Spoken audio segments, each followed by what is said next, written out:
Last time जो हमने ना पढ़ा था इसके अंदर बेसिकली दो केसेस हैं। पार्ट नंबर बी पढ़ने जा रहे हैं। इसका पार्ट नंबर ए क्या था, हमारे पास है ये कि हमारे पास ना बस ओवरऑल जो स्कोप में चैप्टर का डिस्कस कर रहा हूँ। सबसे पहले हमारा जो स्कोप था चैप्टर का वो ये था कि हमारे पास एक डक्ट है, सिंपल एक डक्ट है हमारे पास, ये डक्ट है बस। इस डक्ट से पहले हमने अपना एक कन्वर्जिंग नोज़ल लगा दिया है। उसकी हमने पूरी स्टडी की थी कि बैक प्रेशर कितना करें तो क्या होता है। बैक प्रेशर रखें, अगर बिल्कुल बैक प्रेशर बराबर हो तो हमारे पास फ्लो नहीं होता। अगर बैक प्रेशर थोड़ा सा कम करें तो हमारे पास ये सब क्रिटिकल फ्लो रीजन बनता है। अगर बैक प्रेशर हम और कम करें तो हमारे पास यहाँ पे फिर चोकिंग हो जाती है। तो ये हमने पढ़ा था कि अगर डक्ट से पहले सिर्फ कन्वर्जिंग नोज़ल लगाएं तो क्या सूरत हाल बनती है। फिर हमने कल स्टडी किया था कि अगर हम डक्ट से पहले कन्वर्जिंग डाइवर्जिंग नोज़ल लगा दें, ये डक्ट हमारी वही डक्ट है सेम। अब इस डक्ट से पहले हमने कन्वर्जिंग डाइवर्जिंग नोज़ल लगा दी है। तो इस कन्वर्जिंग डाइवर्जिंग नोज़ल में अगर हम, ये हमारा वॉल्व है, इस वॉल्व को ओपन क्लोज करके हम प्रेशर चेंज करते हैं तो किन पर्टिकुलर प्रेशर पे हमें कौन कौन सी कंडीशन मिलती है वो हमने कल थोड़ा स्टडी किया था। अच्छा, ये जो हमारे पास कन्वर्जिंग डाइवर्जिंग डक्ट है इसके दो डिफरेंट केसेस हैं हमारे पास। पहला केस इसमें ये होता है कि हमारे पास जो डक्ट की लेंथ है ना, डक्ट की लेंथ बहुत छोटी है। अमूमन होता है कि हमारे पास जो हमारे पास फैनो फ्लो है ना, उसकी एक ख़ास बात है। उसकी ख़ास बात क्या है कि अगर हम इसको इनलेट पे मार्क नंबर लेस देन 1 देते हैं ना, फैनो फ्लो के अंदर, फैनो फ्लो बेसिकली होता है या तो फ्रिक्शन वाला फ्लो होता है, आपकी ट्यूब में फ्रिक्शन फ्लो हो रहा होता है। अगर हम इसको मार्क नंबर लेस देन 1 देते हैं तो होता है क्या है, खुद ब खुद किसी पर्टिकुलर लेंथ पे आके ना खुद ब खुद अंदर हमारा फ्लो कर रहा है। खुद ब खुद किसी पर्टिकुलर लेंथ पे आके यहाँ पे हमारे पास चोकिंग हो जाती है, मतलब मार्क नंबर यहाँ पे 1 अचीव हो जाता है खुद ब खुद फ्लो के दौरान। हमने कुछ प्रेशर चेंज नहीं किया, बस सिंपल एक डक्ट है बस। इसी तरह अगर हम इसको मार्क नंबर ग्रेटर देन 1 देते हैं यहाँ पे इनलेट पे, तो ये खुद ब खुद मार्क नंबर आहिस्ता आहिस्ता कम होते होते यहाँ पे दोबारा एक पर्टिकुलर लेंथ पे आके दोबारा मार्क नंबर 1 हो जाता है। तो इस पर्टिकुलर लेंथ को बोलते हैं कि हम उसको एल मैक्स बोलते हैं। एल मैक्स वो पर्टिकुलर लेंथ जहाँ पे खुद ब खुद चोकिंग हो जाए, हमें बैक प्रेशर कहीं से कोई ऐड या सेपरेट ना करना पड़े, बैक प्रेशर कोई अमल दखल ना हो उस चोकिंग के दौरान, उसको बोलते हैं कि वो एल मैक्स है, वो ऐसे निकाला जाता है। तो एल मैक्स वो पर्टिकुलर लेंथ है जहाँ पे खुद ब खुद चोकिंग हो जाती है। सही है। तो जो हमारे पास जो कन्वर्जिंग डाइवर्जिंग नोजल है इसमें दो केस है। पहला केस क्या है कि हमारी जो लेंथ है ना, जो अभी लेंथ हमने 2 मीटर की ली हुई है, पहला केस ये है कि हमारी लेंथ जो है वो एल मैक्स से कम है, खुद ब खुद चोकिंग इसके अंदर नहीं होगी। पहला केस ये है जो कि हमने कल स्टडी किया था। आज का केस ये है कि यहाँ पे लिखा हुआ है adiabatic duct with larger with length greater than the maximum allowable length. अब हमारे पास क्या है, फॉर एग्जाम्पल हमारे पास जो लेंथ है ना 5 मीटर की लेंथ पे हमारे पास खुद ब खुद ऑटोमेटिकली चोकिंग होती है 5 मीटर की लेंथ पे। लेकिन हमने जो अपनी डक्ट की लेंथ रखी हुई है ना यहाँ पे, वो 5 मीटर से ज़्यादा रखी हुई है। फॉर एग्जाम्पल हमने 7 मीटर रखी है, हमने 8 मीटर रखी हुई है। तो इसको स्टडी करेंगे। कन्वर्जिंग डाइवर्जिंग नोजल के दो स्कोप हैं। पहला स्कोप क्या है कि आपकी लेंथ जो है वो मैक्सिमम अलाउबल लेंथ से कम है। दूसरा इसका स्कोप क्या है कि आपकी जो लेंथ है वो मैक्सिमम अलाउबल लेंथ से ज़्यादा है। बहुत सिंपल है। अब क्या है, ये वही हमारा कन्वर्जिंग डाइवर्जिंग नोजल है यहाँ पे। इस नोजल के बाद ये डक्ट है हमारे पास, यहाँ से लेके यहाँ तक हमारी ये डक्ट है। इस डक्ट के बाद हमारे पास यहाँ पे एक वॉल्व लगा हुआ है। उस वॉल्व को हम ओपन या क्लोज करेंगे, जिससे हम प्रेशर इसका चेंज करेंगे तो हमारे पास फ्लो अंदर कुछ ना कुछ चेंज हो रहा होगा। अब होता क्या है, पार्ट नंबर ए में जिसमें नो, जो कि नो फ्लो कंडीशन होती है, उसमें क्या होता है कि हमारे पास प्रेशर डिफरेंस जो यहाँ पर होता है ना, प्रेशर वही प्रेशर हमारा यहाँ पर होता है। तो प्रेशर डिफरेंस बिल्कुल ज़ीरो होता है, तो हमारे पास उसमें फ़्लो नहीं हो रहा होता। इसको बोलते हैं नो फ्लो कंडीशन। फिर बी में क्या होता है, बी में होता है सबसोनिक फ्लो रीजन। इसमें क्या होता है कि हमारे पास प्रेशर यहाँ पे थोड़ा सा हम कम करते हैं, और यहाँ पे प्रेशर ज़्यादा होता है, यहाँ प्रेशर हम थोड़ा सा कम करते हैं, तो प्रेशर डिफरेंस क्रिएट होता है। सही है। उस प्रेशर डिफरेंस की वजह से क्या होता है कि हमारे पास इसके अंदर फ्लो हो रहा होता है, और वो फ्लो हमारे पास सबसोनिक होता है। तो ये पूरा जो रीजन है ना, ये हमारे पास सारा का सारा सबसोनिक रीजन है। अच्छा, इस सबसोनिक रीजन में हमारे पास ओवरऑल इस पाइप के अंदर चोकिंग नहीं हो रही होती। इस पाइप के अंदर चोकिंग हमारे पास ओवरऑल नहीं हो रही, जिसमें होता है कि थ्रू आउट द हमारे पास जो चैनल है ना हमारा, इसके अंदर हमारे पास सबसोनिक फ्लो हमें मिल रहा होता है। इसी तरह थर्ड में क्या होता है, अगर हम इसका प्रेशर फर्दर और कम करें, बेसिकली हम प्रेशर कम करते जा रहे हैं और हमें डिफरेंट फ्लो बिहेवियर मिल रहे हैं। हम प्रेशर लेकर आ गए P2 तक, इसको P2 बोला हुआ है। P2 फॉर एग्जाम्पल ये वो प्रेशर है, ये वो प्रेशर है जहाँ पे होता क्या है कि हमारे पास यहाँ पे ना इस प्रेशर पे हमारे पास इनलेट पे एक शॉक वेव बनती है। यहाँ पे शॉक वेव से पहले हमारे पास मार्क नंबर ग्रेटर देन 1 होता है। जैसी शॉक वेव से क्रॉस करते हैं मार्क नंबर यहाँ पे लेस देन 1 हो जाता है। तो देखो ये हमारे पास पैटर्न नंबर 2 है। शुरू में क्या है हमारे पास, ये कन्वर्जेड डिवाइडेड नोजल में आया, यहाँ पे चोकिंग हुई हमारे पास, ये वाला पॉइंट है, यहाँ पर चोकिंग हुई। फिर नीचे हमारे पास मार्क नंबर और इंक्रीज़ हुआ। जैसे ही वो डक्ट के अंदर दाखिल हुआ, यहाँ से ना वो डक्ट के अंदर इंटर हो रहा था, यहाँ पे इंटर हो रहा है डक्ट के अंदर, हमारा फ्लो यहाँ पे डक्ट के अंदर इंटर हो रहा है। जैसे इंटर हुआ उसको शॉक वेव मिली, तो शॉक वेव ने फ़ौरन उस सुपरसोनिक फ्लो को सबसोनिक में कन्वर्ट कर दिया। अब यहाँ पे फ्लो हमें सबसोनिक मिला है, और सबसोनिक फ्लो हमें आगे जाके पूरी थ्रू आउट द डक्ट हमारे पास दोबारा फ्लो सबसोनिक ही रहता है। तो अगर हम प्रेशर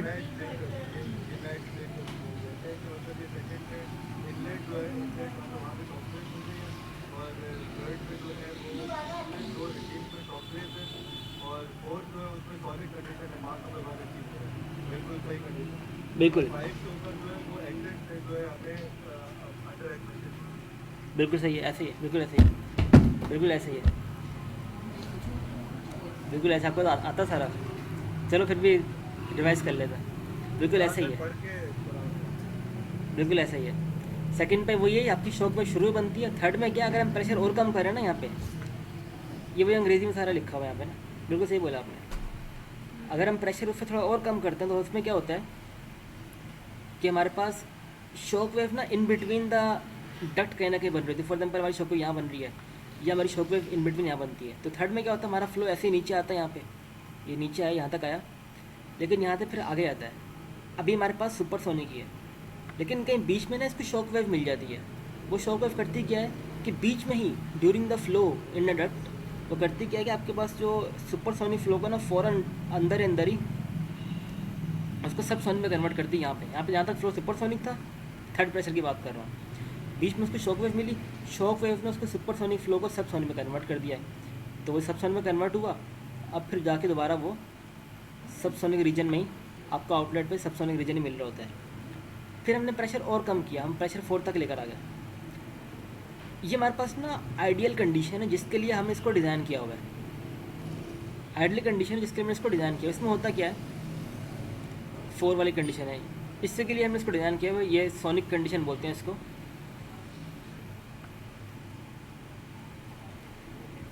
इसमें क्या होता है हमारे पास कि शुरू में वही और होता है, नोज़ल के अंदर चुकिंग हुई यहाँ पे, फिर नोज़ल के बाहर से यहाँ पे हमें सुपरसोनिक फ्लो मिला। वही supersonic flow through out the duct जा रहा था, डक्ट गया, डक्ट में गया, लेकिन बीच में ही ना कहीं पे यहाँ पे इसको शॉक वेव मिलती है। वो शॉक वेव इसका काम थोड़ा ख़राब करती है, इसको सबसोनिक में कन्वर्ट करती है। आपके पास फ्लो अगेन सोनिक मिलता है एट द एंड। इसको थोड़ा सा पढ़ लेते हैं। लिखा हुआ है as the back pressure is lowered the exit मार्क नंबर रीचेज यूनिटी। सही है, ये वो प्रेशर है जो पार्ट नंबर 4 पैटर्न है, वो प्रेशर है हमारे पास जिससे हमारे पास जो एग्जिट मार्क नंबर है ना वो यूनिटी हो जाता है। इससे पहले किसी भी फ्लो में यूनिटी का क्या मतलब है सर? किसमें यूनिटी का क्या मतलब है सर? फिर से बोलना ज़रा दूर।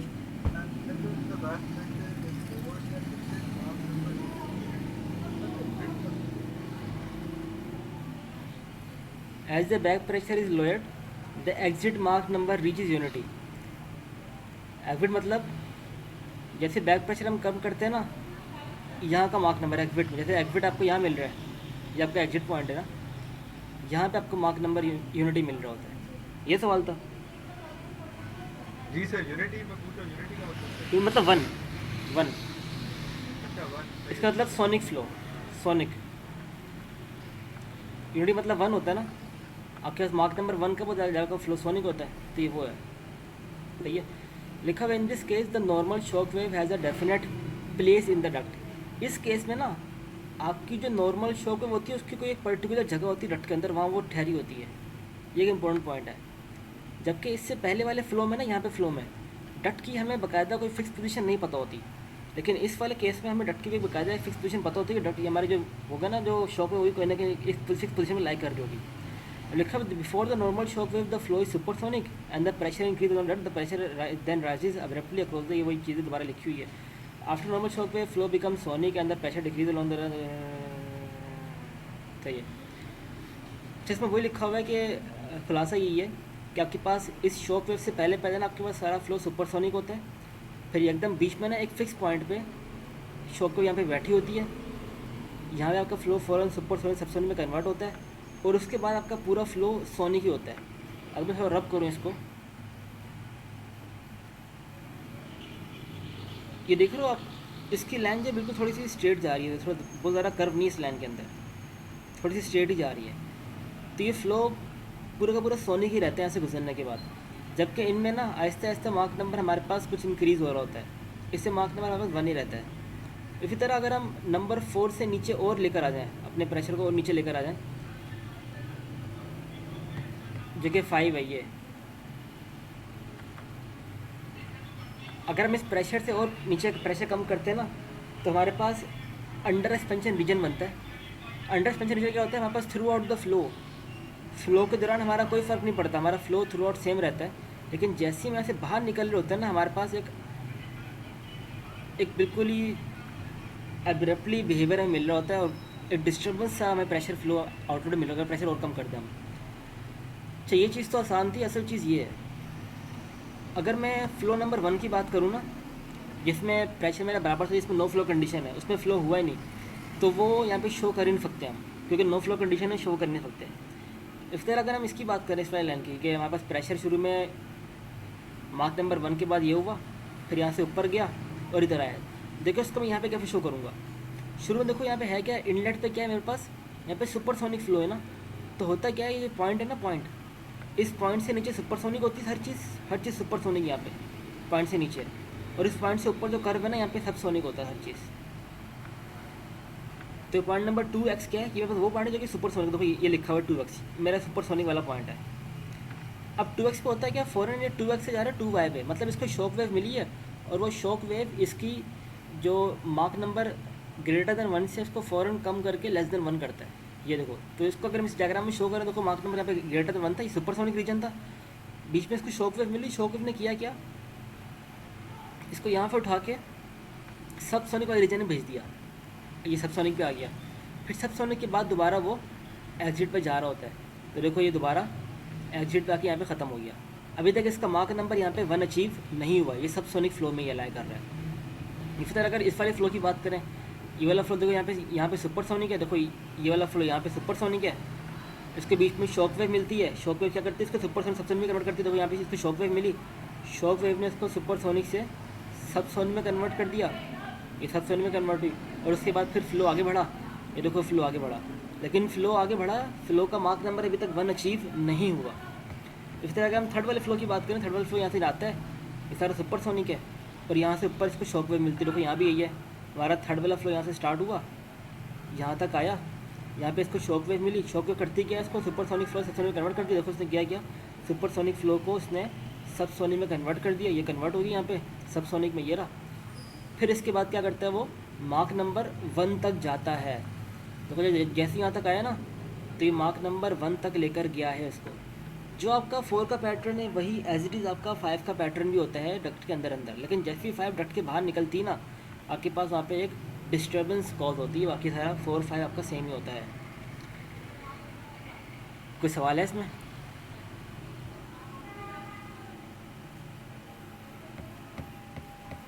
नहीं सर, क्लियर है।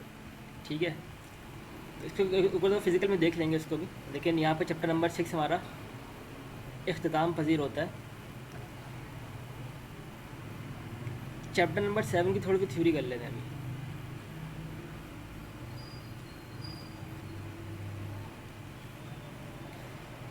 चैप्टर नंबर 7 का थोड़ा पस मंज़र देखते हैं ज़रा। अच्छा, होता क्या है, हमने ना चैप्टर नंबर 4 3 4 5 पढ़ा, फिर हमने 6 पढ़ा, फिर हमने 7 पढ़ा। चैप्टर नंबर 3 4 5 में हम क्या करते थे, हम देखते थे कि हमारी डक्ट है, डक्ट के अंदर हमारे पास कहीं ना कहीं एरिया चेंज हो रहा है, सही है, सिंपल डक्ट आ रही थी, डक्ट के बीच में हमारे पास एरिया चेंज हो रहा था, उस एरिया के चेंज होने की वजह से हमारे पास प्रॉपर्टी में चेंजेस आते हैं। ये हमने पढ़ा था चैप्टर नंबर 3 4 5 में, यही पढ़ा हमने कि एरिया के चेंज होने की वजह से हमारी प्रॉपर्टीज में क्या चेंजेस आएंगे, वो हमने 3 4 5 में पढ़ा। तो चैप्टर नंबर 6 में हमने क्या पढ़ा, हमारे पास डक्ट है और वो कांस्टेंट एरिया डक्ट है, उसका एरिया चेंज नहीं हो रहा, लेकिन उस डक्ट में ना फ्रिक्शन ज़रूर हो रही है। हमारी जब फ्लो करता है ना इसके अंदर से, हमारी जब एयर फ्लो करती है तो एयर और इस वॉल के दरमियान ना आपस में फ्रिक्शन कॉज हो रही होती है, जिसकी वजह से हमारे पास मार्क नंबर में फ़र्क आता है। हमारी प्रॉपर्टीज़ फ्रिक्शन की वजह से चेंज हो रही होती हैं। ये मैं चैप्टर 6 में पढ़ा कि फ्रिक्शन की वजह से क्या क्या चेंजेस आ रहे होते हैं। इसी तरह चैप्टर में 7 में क्या है, चैप्टर 7 में भी हमारे पास एक कांस्टेंट एरिया डक्ट है जिसका एरिया कांस्टेंट है, लेकिन इस पर हम स्टडी करते हैं हमारा फ्लो अंदर फ्लो कर रहा है, एयर फ्लो कर रही है, और जो एयर में ना हीट ट्रांसफ़र हो रहा है, अंदर से बाहर भी हीट जा सकती है और बाहर से अंदर भी हीट आ सकती है। तो इसमें बेसिकली हम लोग हीट ट्रांसफ़र को इंकॉर्पोरेट कर रहे होते हैं। लिखा हुआ है flow in a constant, chapter का नाम ही यही है, flow in a constant area duct. हमारे पास डक्ट जो है वो कांस्टेंट है, उसका एरिया कांस्टेंट है, लेकिन उस डक्ट में हमारे पास हीट ट्रांसफ़र हो रहा है, हीट आ भी रही है और हीट हमारे पास जा भी रही है। तो ये तो चैप्टर का स्कोप ये है, चैप्टर का बेसिक खुलासा ये है कि हमने जो स्टडी करना है यहाँ पे कि हमारे फ्लो के अंदर हीट ट्रांसफ़र हो रहा है, अंदर भी हीट आ सकती है, अंदर से बाहर भी जा सकती है, और इस हीट ट्रांसफ़र होने की वजह से हमारे पास प्रॉपर्टीज़ में क्या चेंजेस आएंगे वो स्टडी करेंगे इसके अंदर। इससे पहले एरिया के चेंज होने की वजह से क्या चेंज आएंगे वो हम पढ़ चुके हैं 4-5 में, और फ्रिक्शन की वजह से क्या चेंज आएगा वो हम पढ़ चुके हैं। इसमें हमने अजम्पशन की होगी कि हमारे पास ना तो एरिया चेंज हो रहा होगा और ना ही हमारे पास वॉल में कोई फ्रिक्शन होगी, ये दोनों इस चैप्टर में अजम्पशन होंगी हमारे पास। तो वही सारी कहानी सारे 3 पैराग्राफ में ये कहानी लिखी हुई है कि इस चैप्टर में हम पढ़ने क्या जा रहे हैं। हम इस चैप्टर में हीट ट्रांसफ़र का इफेक्ट फ्लो के अंदर क्या आता है वो पढ़ने जा रहे होंगे। अच्छा, फिर कुछ इसी इक्वेशन है, कंटिन्यूटी इक्वेशन है। बेसिकली होता है क्या, ये बोलती है कि मास फ्लो रेट 1 बराबर होता है आपके पास मास फ्लो रेट 2 के। अगर हमारे पास एक सिंपल क्रॉस सेक्शन पाइप है और ये इसका सेक्शन नंबर 1 है, इनलेट बोल दिया इसको मैंने, और ये इसका आउटलेट, इसको मैंने पॉइंट नंबर 2 बोल दिया। जो मास फ्लो रेट आपका पॉइंट नंबर 1 पर होगा ना, वही आपका as it is same mass flow rate आपका पॉइंट नंबर 2 पर होगा। इसको बोलते हैं कंटिन्यूटी इक्वेशन होती है। तो मास फ्लो रेट का फार्मूला ये होता है रो ए वी। जो हमारे पास रो ए वी का जो प्रोडक्ट होगा ना, ये फर्स्ट मास फ्लो रेट है M1 है बेसिकली, ये बराबर है रो A1 V1 के। ये बराबर होगा हमारे पास सेकंड वाले एरिया की मास फ्लो रेट का, जो कि हमारे पास क्या है रो A2 V2, इसके बराबर है। अच्छा, इसमें ना हमने क्या किया, दोनों में क्योंकि हमारे पास एरिया कांस्टेंट है तो हमने इस पूरी इक्वेशन को ना, क्योंकि सबका एरिया कांस्टेंट है, क्योंकि एरिया तो पूरी थ्रू फ्लो में एरिया चेंज नहीं हो रहा, तो हमने सबको एरिया पर डिवाइड करवा दिया। जब ये मास फ्लो रेट को हमने डिवाइड किया एरिया से, तो ये जी बन गया, और जी को बोलते हैं मास फ्लक्स। चैप्टर नंबर 6 में ये बात आई थी मास फ्लक्स की, जी को मास फ्लक्स बोलते हैं। इसको एरिया पर डिवाइड किया तो रो V1 बच गया, सिर्फ ये बच गया। इसको डिवाइड किया रो 2 V2 बच गया, ये बच गया। तो हमारे पास कंटिन्यूटी इक्वेशन है जो कि चैप्टर 6 में भी सेम थी ये वाली, और चैप्टर नंबर 7 में भी ये सेम है। फिर बात करते हैं मोमेंटम इक्वेशन की। मोमेंटम इक्वेशन में चैप्टर नंबर 6 में एक काफ़ी चीज़ आती थी, यहाँ पे ना हमारे पास माइनस साइन के साथ फ्रिक्शनल फ्लो, फ्रिक्शनल इफेक्ट भी आता रहा। चैप्टर नंबर 6 में ना इक्वेशन बिल्कुल सेम वही इक्वेशन है जो चैप्टर नंबर 6 में थी, बस यहाँ पे जो फ्रिक्शनल इफेक्ट है ना हमारा वॉल का, और हमारे पास जो फ्लो अंदर फ्लो हो रहा है, उनके दरमियान एक फ्रिक्शनल इफेक्ट हुआ करता था, उसको हमने यहाँ पे इग्नोर कर दिया, क्योंकि हमें फ्रिक्शन हमने बिल्कुल बोला कि फ्रिक्शन नहीं हो रही हमारे पास, तो ये चीज़ इग्नोर कर दी गई है। बाकी क्या बचा, सिर्फ आपको ये सिंपल सी इक्वेशन बच गई, इसको बोलते हैं कि मोमेंटम इक्वेशन है। ये आपकी सेकंड इक्वेशन है, जगह को पता होना चाहिए। ये पहली इक्वेशन है, जगह आपको पता होना चाहिए, और ये आपकी दूसरी इक्वेशन को पता होना चाहिए। और तीसरी इक्वेशन क्या है हमारे पास, वो है ये वाली।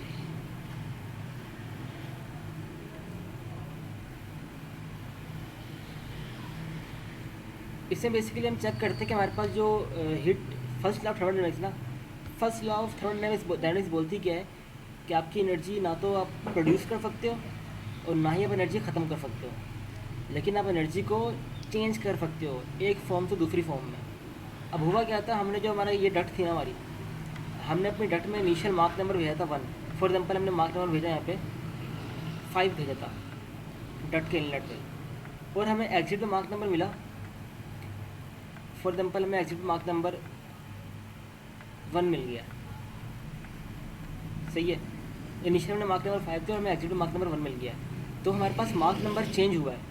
हालांकि हमने सपोज किया हुआ एरिया भी कांस्टेंट है और फ्रिक्शन लेस फ्लो है, फ्रिक्शन नहीं हो रही, तो एनर्जी कहाँ गई, जो हमारे पास एनर्जी में फ़र्क आया है, पहले इसकी एनर्जी मार्क नंबर 5 था, अब इसकी मार्क नंबर 1 हो गया, तो काइनेटिक एनर्जी में बहुत ज़्यादा फ़र्क आया इसकी, तो वो काइनेटिक एनर्जी गई कहाँ। तो फर्स्ट लॉ ऑफ थर्मोडायनेमिक्स के मुताबिक वो जो काइनेटिक एनर्जी हमारी लॉस हुई ना, बेसिकली वो हमारे पास हीट ट्रांसफ़र में कन्वर्ट हुई है। आपका लाजमी इसने अंदर से बाहर हीट ट्रांसफ़र किया होगा और उसी हीट ट्रांसफ़र की वजह से आपका मार्क नंबर 5 से 1 में कन्वर्ट हो चुका है। तो ये वो हीट ट्रांसफ़र की इक्वेशन है। बेसिकली हीट ट्रांसफ़र निकालते कैसे थे, जैसे हमारे पाइप है ना, तो पाइप के आउटलेट की इंथैल्पी को आप माइनस कर दो पाइप के इनलेट की इंथैल्पी से, जो भी इनकी इंथैल्पी का डिफरेंस आएगा ना, उसको हम बोलते हैं कि वो आपके पास हीट होती है, आपका वर्क होता है। जैसे बोले एक पाइप है, बताओ पाइप के अंदर कितना वर्क डन किया होगा, पाइप ने कितनी एनर्जी गेन की है फ्लो से। तब करोगे क्या, पाइप के आउटलेट की इंथैल्पी को माइनस कर दोगे पाइप के इनलेट की इंथैल्पी से, उसको डिफरेंस होगा ना, उसको हम बोलते हैं हीट, या जो भी इसने अंदर वर्क डन किया है। जो किया है क्या है पाइप। करना चाह रहे हो उसका जी या ज्वाइन करना चाह रहे हो?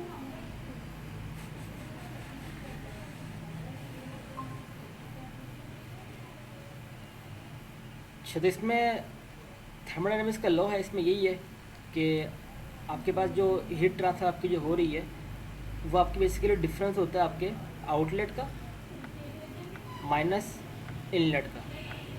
तो ये आपके चैप्टर का थर्ड फार्मूला जो कि आपको बता रहा होता है कि हीट ट्रांसफ़र कितनी आपकी हो रही है। इसी तरह लास्ट फार्मूला, चैप्टर का जो लास्ट फार्मूला है वो ये है, आपसे बोला जाता है क्वेश्चन में कि बताओ आपका एंट्रोपी चेंज कितना आ रहा है। वो एंट्रोपी चेंज का फार्मूला आपका ये होता है, आपने ये याद नहीं करना, आपने सिर्फ S2 माइनस S1 बराबर इसका भी याद करना बस। अच्छा, ये चैप्टर बहुत ज़्यादा सिंपल है, इतना मुश्किल चैप्टर नहीं है, बस गिने चुने फार्मूले हैं वो देखना है और इसका न्यूमेरिकल करते हुए ज़्यादा समझ आ जाएगा। अच्छा, यह चैप्टर नंबर 7 स्टार्ट किया हमने। चैप्टर नंबर 7 में बेसिकली हमने देखते हैं कि जो इससे पहले हमने चैप्टर नंबर 4-5 में देखा था कि हमारा क्रॉस सेक्शन एरिया अगर चेंज हो रहा है ना, तो उस क्रॉस सेक्शन एरिया के चेंज होने की वजह से हमारे फ्लो में क्या चेंज होता है, मैं पहले वो पढ़ता रहा। चैप्टर 4-5 में वो पढ़ा। चैप्टर नंबर 6 में हमने क्या पढ़ा कि हमारे पास जो डक्ट है, डक्ट का एरिया कांस्टेंट है, लेकिन डक्ट में फ्रिक्शन में है, उस फ्रिक्शन की वजह से हमारे फ्लो में क्या चेंजेस आएंगे। चैप्टर नंबर 6 में हमने ये पढ़ा। अब चैप्टर नंबर 7 में क्या है कि हमारे पास जो है वो फ्लो हो रहा है, डक्ट के अंदर फ्लो हो रहा है, लेकिन डक्ट के अंदर ना इसमें फ्रिक्शन है ना इसमें एरिया चेंज हो रहा है, लेकिन फिर भी हमारे पास प्रॉपर्टीज में चेंजेस आ रहे हैं। तो चेंजेस जो आ रहे हैं वो हीट ट्रांसफ़र की वजह से आ रहे हैं। हमारी हीट या तो बाहर जा रही होगी अंदर से, या बाहर से इन हो रही होगी। तो इस हीट ट्रांसफ़र की वजह से हमारे पास प्रॉपर्टीज़ में क्या चेंजेस आते हैं, तो वो चीज़ हम स्टडी करेंगे, चैप्टर में 7 में स्टडी करेंगे।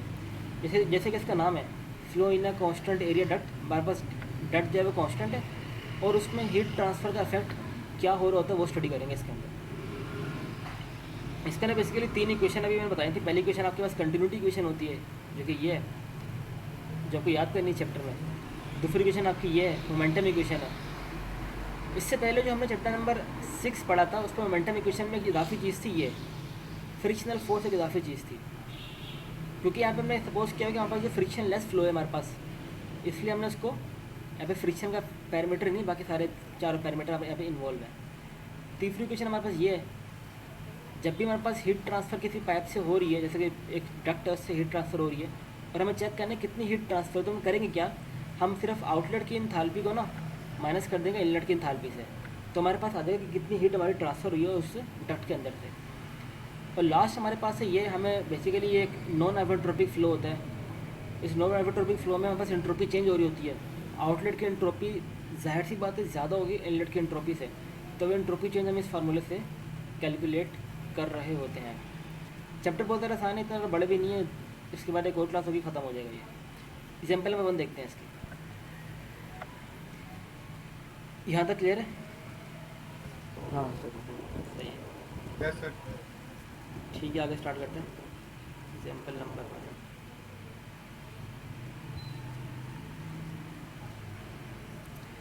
इसमें यह है कि अब देखो, अभी यहाँ पे हमने लिखा नहीं हुआ कि चैप्टर नंबर 7 से सवाल है, हम खुद ही पहचानेंगे इसको। पहचानते हैं, लिखा हुआ है air flow with negligible friction. आपको यहाँ से हिंट मिली कि इस जो हमारे पास जो फ्लो हो रहा है उसके अंदर फ्रिक्शन नहीं है, मतलब चैप्टर 6 से सवाल नहीं आया। क्योंकि हमने चैप्टर नंबर 6 में सिर्फ फ्रिक्शनल इफेक्ट पढ़ा था कि फ्रिक्शनल इफेक्ट की वजह से क्या चेंज आता है। यहाँ पे फ्रिक्शनल उन्होंने बोला कि फ्रिक्शनल इफेक्ट को इग्नोर कर दो, मतलब चैप्टर नंबर 6 से सवाल नहीं है ये। आएगा, लिखा हुआ है through a duct with a cross section area of this. अब यहाँ पे बात हो रही डक्ट की, एक ही डक्ट है और जिसका आपको क्रॉस सेक्शन एरिया दिया हुआ है। अगर आपके पास बात होती नोज़ल की, अगर आपके पास बात होती डिफ्यूज़र की, क्योंकि नोज़ल, डिफ्यूज़र और आपके पास जो सीडी नोज़ल होता है, इन सब में आपके पास एरिया चेंज हो रहे होते हैं, सही है। यहाँ पे बात हो रही है डट की, डट में आपका एरिया थोड़ा कॉन्स्टेंट रह रहा होता है। तो इसीलिए यहाँ से मैं अंदाज़ा हुआ कि यहाँ पे जो हमारे पास जो डक्ट है ना वो कांस्टेंट एरिया डक्ट है। अब अगर कुछ प्रॉपर्टीज़ की मैंने लिखा हुआ है at section 1 the pressure temperature and velocity are this, तो आपकी डक्ट है, सेक्शन 1 की आपको प्रॉपर्टीज़ गिवन है।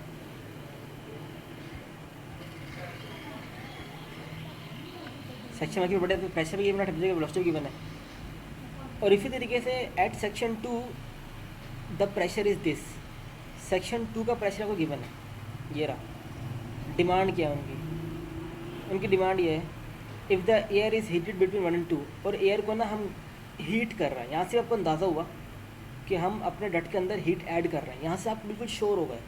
शुरू में आपने क्या देखा, यहाँ पे आपने बोला चैप्टर 6 से सवाल नहीं है, इसको पढ़ के आपने ये अंदाज़ा लगा लिया। फिर आपने जब ये पढ़ा आपने बोला चैप्टर 4 और 5 में सवाल नहीं है क्योंकि इसमें कांस्टेंट एरिया डक्ट है। जब यहाँ पर है ना कि इसके अंदर हीट ऐड की जा रही है तो आप बिल्कुल श्योर हो गए, क्योंकि ये हीट एडिशन का प्रॉब्लम है या हीट रिमूवल का प्रॉब्लम हो, तो क्योंकि हीट का अमल दखल इसके अंदर आ रहा था, आप बिल्कुल एश्योर हो गए कि सवाल जो आया वो चैप्टर नंबर 7 से ही आया हुआ है, सही है।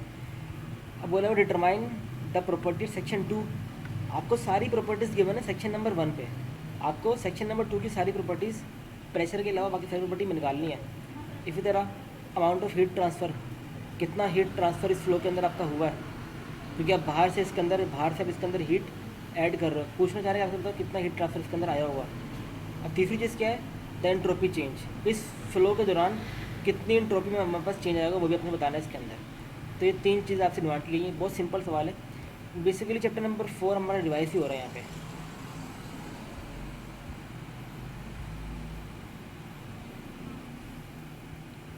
सबसे पहले करना क्या है, हमने जो हमारे पास स्टेट नंबर 1 है ना, इसमें प्रेशर पता है, टेम्परेचर पता है, वेलोसिटी पता है। एक और चीज़ होती है जिसको डेंसिटी बोलते हैं, उसको ऐसे लिखते हैं हम, वो भी निकालनी है। जब भी आपको प्रेशर टेम्परेचर पता होता है ना, आप हमेशा P = गामा RT या रो RT, इसको बोलते हैं स्टेट इक्वेशन। ये वाली इक्वेशन यूज़ करते हो, देखो आपको P पता है स्टेट नंबर 1 पे, आपको T पता है स्टेट 1 पे, R कांस्टेंट होता है, तो आप रो 1 यहाँ से निकाल लोगे। तो पहले आपने ये काम किया, आपने स्टेट नंबर 1 पे रो 1 निकाल लिया, और उसी स्टेट नंबर 1 पे ना आपने मास फ्लो रेट भी निकाल लिया है। मास फ्लो का फार्मूला क्या होता है कि रो 1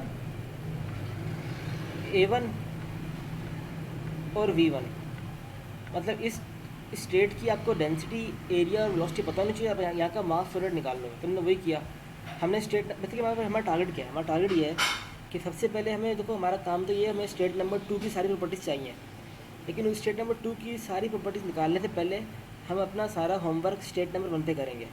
हमारी कोशिश होगी स्टेट नंबर 1 पे जो चीज़ अननोन है ना वो पहले निकाल ली जाए। हमें यहाँ का मास फ्लो रेट नहीं पता स्टेट नंबर 1 का, और स्टेट नंबर 1 का हमें डेंसिटी नहीं पता, तो सारी चीज़ें स्टेट नंबर 1 के निकालने के लिए हम सारा भी स्टेट नंबर 1 पे होमवर्क कर रहे हैं सारा। तो पहले हमने डेंसिटी निकाली स्टेट नंबर 1 पे, फिर हमने स्टेट नंबर 1 पे मास फ्लो रेट भी निकाल लिया, तो स्टेट नंबर 1 हमारा काम हो गया। अब हमें एक चीज़ पता है, ये जो मोमेंटम इक्वेशन है ना, ये जो मोमेंटम इक्वेशन है, इसमें देखो स्टेट नंबर 1 का प्रेशर और एरिया और स्टेट नंबर 2 का pressure area left hand side पर है। हमें सब कुछ पता है, हमें स्टेट नंबर 1 का प्रेशर ही पता है और स्टेट नंबर 2 का प्रेशर ही पता है। हमें स्टेट नंबर 1 और 2 का एरिया भी पता है, एरिया थ्रू आउट सेम है, एरिया तो कांस्टेंट है। और इसी तरीके से हमें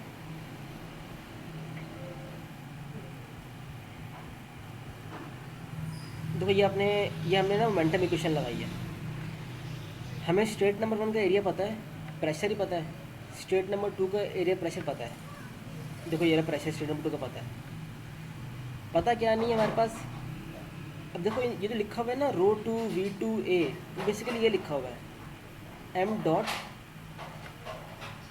इंटू V लिखा हुआ है, ये लिखा हुआ है ना रो 1 V1A, ये भी लिखा हुआ है क्या m डॉट इंटू V1 लिखा हुआ है, वेलोसिटी 2 माइनस वेलोसिटी 1।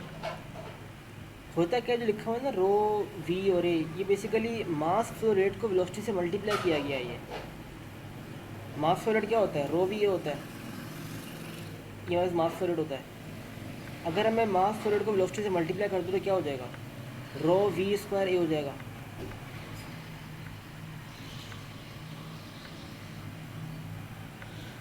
तो बेसिकली यहाँ पे हमारे पास ना ये मास फ्लो रेट इंटू वेलोसिटी लिखा हुआ है, तो मैंने इसको ऐसे कन्वर्ट कर दिया, और ये भी लिखा हुआ है मास फ्लो रेट इंटू वेलोसिटी, मैंने ऐसे कन्वर्ट कर दिया।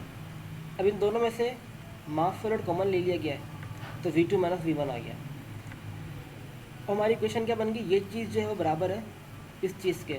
हमें लेफ्ट हैंड साइड सारी पता है, हमें मास फ्लो रेट भी पता है, हमें वेलोसिटी 1 भी पता है, तो यहाँ से हमने v2 निकाल लिया, सारी वैल्यूज पुट की, हमने वेलोसिटी एट सेकंड स्टेट निकाल लिया, एक संगे में लगूर हो गया। अच्छा, दूसरा वेलोसिटी से रिस्पेक्ट से ना हमने बोले हमें एक और इक्वेशन नहीं पता है, कंटिन्यूटी इक्वेशन पता है हमें। ये क्या बोलती है कि ρ1 v1 बराबर है ρ2 v2 के। सही है, हमें फर्स्ट स्टेट की डेंसिटी पता है, हमें फर्स्ट स्टेट की वेलोसिटी पता है, और हमें सेकंड स्टेट की वेलोसिटी भी पता है। तो यहाँ से हम ρ2 फाइंड आउट कर लेंगे, सेकंड स्टेट की डेंसिटी निकाल लेंगे। तो देखो हमने अगले स्टेप वही किया हुआ है कि हमने कंटिन्यूटी इक्वेशन लगाई, हमने यहाँ से ρ2 की वैल्यू निकाल ली, तो ρ2 आ गया। सही है, अब हमें सेकंड स्टेट पे प्रेशर भी पता है, हमें सेकंड स्टेट पे डेंसिटी भी पता है। तो टेम्परेचर निकालने के लिए हम अगेन ये वाली इक्वेशन जिसको बोलते हैं स्टेट इक्वेशन यूज़ करेंगे, कि हमें देखो प्रेशर भी पता है, हमें डेंसिटी भी पता है, आर कांस्टेंट, यहाँ से हम लोग टेम्परेचर की वैल्यू निकाल लेंगे। देखो ये फार्मूला इसके, मैं इसके लिए 2 की वैल्यू निकाल ली, तो स्टेट नंबर 2 की भी सारी प्रॉपर्टीज हमें पता चल गई, स्टेट नंबर 2 की भी सारी प्रॉपर्टीज हमें पता चल गई हैं। अच्छा, अगर स्टैग्नेशन की प्रॉपर्टीज़ की बात करें तो ये स्टैग्नेशन टेम्परेचर जो बराबर होता है वो स्टैटिक टेम्परेचर प्लस ये वाला फैक्टर v²/2cp। ये फार्मूला चैप्टर नंबर 3 का है, बेसिकली इससे निकाला हुआ है कि आपका जो H0 होता है ना बराबर होता है h प्लस v²/2। आपकी जो स्टैग्नेशन एंथैल्पी होती है ना बराबर होती है आपकी स्टैटिक एंथैल्पी प्लस आपकी जो काइनेटिक एनर्जी जो कि आप स्टॉप कर रहे हो किसी फ्लूइड को रोकने के लिए। तो ये फार्मूला इससे ड्राइव हुआ है, ये फार्मूला बेसिकली चैप्टर नंबर 3 से लिया गया है, वहाँ से आया हुआ है। तो यहाँ से हमने स्टैग्नेशन टेम्परेचर निकाला, ये फार्मूला आपको भी नया है, ये फार्मूला नया है आप लोगों के लिए।